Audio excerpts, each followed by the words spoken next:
Le prince Florian a 31 ans. Blanche-Neige en a 14. Voilà, c'est dit. On commence directement par ce qui fâche, parce qu'on a tous passé notre enfance à regarder ces mariages grandioses, sans jamais se poser la question cruciale. Est-ce que ces gens ont légalement le droit d'être ensemble ?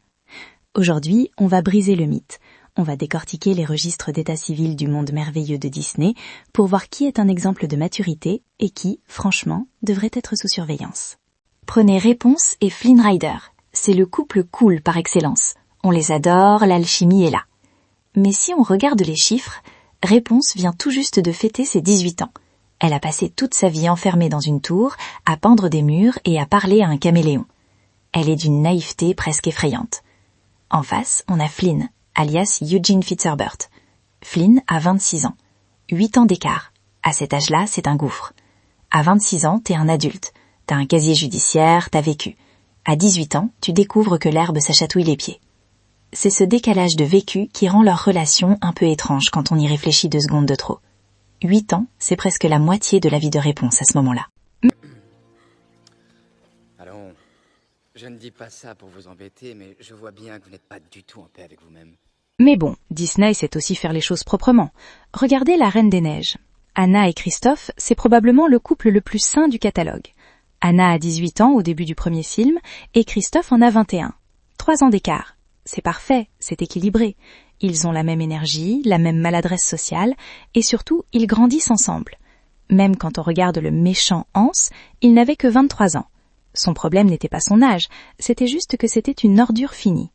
Comme quoi, la maturité ne se lit pas toujours sur une bougie d'anniversaire. J'adore la vitesse. Wow. Retirez vos pieds. Je viens de venir. Je sais pas où vous avez été élevé. On descend encore d'un cran avec Ariel, la petite sirène.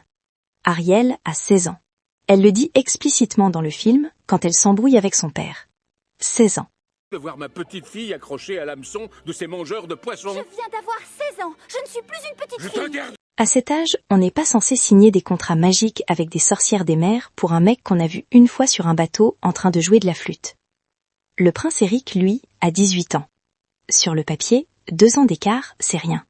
Mais dans les faits, on parle de 2 gamins qui décident de se marier et de changer d'espèce biologique avant même d'avoir le droit de vote dans la plupart des pays.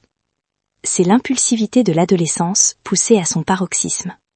Par contre, s'il y a bien un duo qui gère son business, c'est Tiana et Naveen. Tiana a 19 ans. Elle travaille dur, elle a un business plan, elle ne rêve pas de prince, elle rêve d'un restaurant. Naveen a 21 ans. Certes, c'est un enfant gâté, mais l'écart de 2 ans est totalement négligeable ici, parce que c'est Tiana qui porte la maturité du couple sur ses épaules. Ils sont dans la même tranche d'âge, ils vivent la même transition vers l'âge adulte. C'est crédible.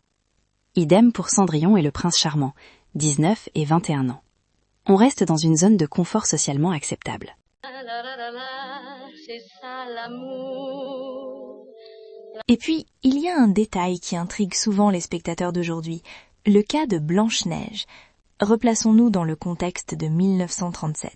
À l'époque, les studios Disney cherchaient à créer l'image d'une héroïne incarnant l'innocence et la pureté des contes traditionnels.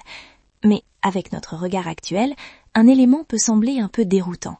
Blanche-Neige est décrite comme ayant 14 ans, tandis que le prince Florian est souvent présenté comme étant bien plus âgé, autour de la trentaine. Ce décalage d'âge peut surprendre les spectateurs modernes, surtout dans la scène célèbre où le prince embrasse Blanche-Neige alors qu'elle repose dans son cercueil de verre. Dans l'esprit des contes de l'époque, il s'agissait simplement d'un geste romantique typique des histoires féeriques. Aujourd'hui, certains se demandent pourquoi les créateurs n'ont pas choisi de rapprocher davantage l'âge des 2 personnages. C'est un détail hérité du contexte culturel de l'époque, mais qui peut donner matière à réflexion lorsqu'on revoit le film avec un regard contemporain. Il volait un baiser. Il est si merveilleux. Heureusement, Disney a parfois inversé la tendance, et c'est là que ça devient intéressant. Prenons Hercule. On a l'habitude de voir l'homme plus âgé, mais ici, Mégara, alias Meg, est la voix de l'expérience. Hercule est un jeune homme de 18 ans, un peu gauche, très musclé, mais très innocent. Mégara, elle, a 28 ans. 10 ans d'écart. Et ça se sent. Elle est cynique, elle a déjà eu le cœur brisé, elle a passé un pacte avec le dieu des morts, elle a une maturité émotionnelle que Hercule n'atteindra probablement pas avant 10 ans. C'est rafraîchissant de voir ce schéma. Même si, là encore, 10 ans c'est une sacrée différence, quand l'un des deux sort à peine de l'adolescence.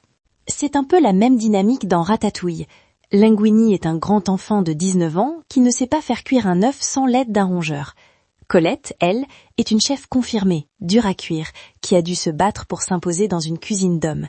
Elle a 26 ans, 7 ans d'écart. Là aussi, la femme est plus âgée, plus stable, plus compétente. Et ça fonctionne parce que Linguini a besoin de ce pilier. C'est une relation basée sur l'apprentissage autant que sur l'affection. Passons aux guerriers. Mulan a 16 ans quand elle part à la guerre. 16 ans, elle sauve la Chine alors qu'elle devrait être en train de stresser pour son examen de fin d'année. Li Shang, son capitaine, a 19 ans, 3 ans d'écart. C'est très jeune pour commander une armée, mais au moins entre eux c'est cohérent. Ils sont deux adolescents propulsés dans un monde d'adultes trop violent pour eux. Pareil pour Pocahontas. Dans le film, elle a 18 ans, et John Smith en a 20. Dans la réalité historique, c'était bien pire, mais Disney a eu la décence de lisser tout ça pour ne pas nous traumatiser davantage. C'est moi! Et Tarzan. Tarzan, c'est le mystère total. Jane arrive dans la jungle à 20 ans. Tarzan, d'après les estimations basées sur la chronologie du naufrage, aurait environ 18 ans. Il est plus jeune. Il n'a aucune éducation humaine, mais il a le physique d'un athlète olympique. C'est la force de la nature contre l'intellect victorien. L'écart d'âge est minime, c'est surtout l'écart culturel qui fait tout le sel de l'histoire. On finit avec deux classiques qui posent question. Aurore, la Belle au bois dormant, a 16 ans. Le prince Philippe en a 20. 4 ans d'écart. C'est borderline, mais ça passe. Par contre, La Belle et la Bête, Belle a 17 ans. La Bête, ou le prince Adam, a 21 ans. 4 ans. Ça semble correct, sauf que la Bête est maudite depuis ses 11 ans.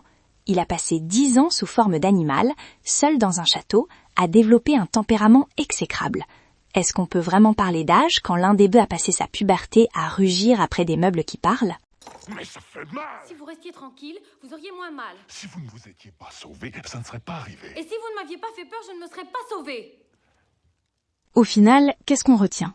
Que Disney adore les chiffres ronds et les mariages précoces. La plupart de ces princesses n'auraient même pas le droit de louer une voiture aux États-Unis, mais elles dirigent des royaumes. C'est ça, la magie de l'animation. Ignorer la logique biologique pour privilégier le grand frisson. Si tu as aimé ce petit moment de vérité et que tu ne veux pas rater les prochaines analyses qui risquent de briser tes souvenirs d'enfance, abonne-toi à la chaîne. Ça m'aide énormément et ça te permet de rester au courant de tout ce qu'on nous cache derrière les paillettes. Mais la prochaine fois que vous regarderez Blanche-Neige, rappelez-vous du chiffre 31. Ça change radicalement l'ambiance de la chanson « Un jour mon prince viendra ». On se retrouve pour la prochaine analyse. Pas de chichi, juste les faits. Ciao.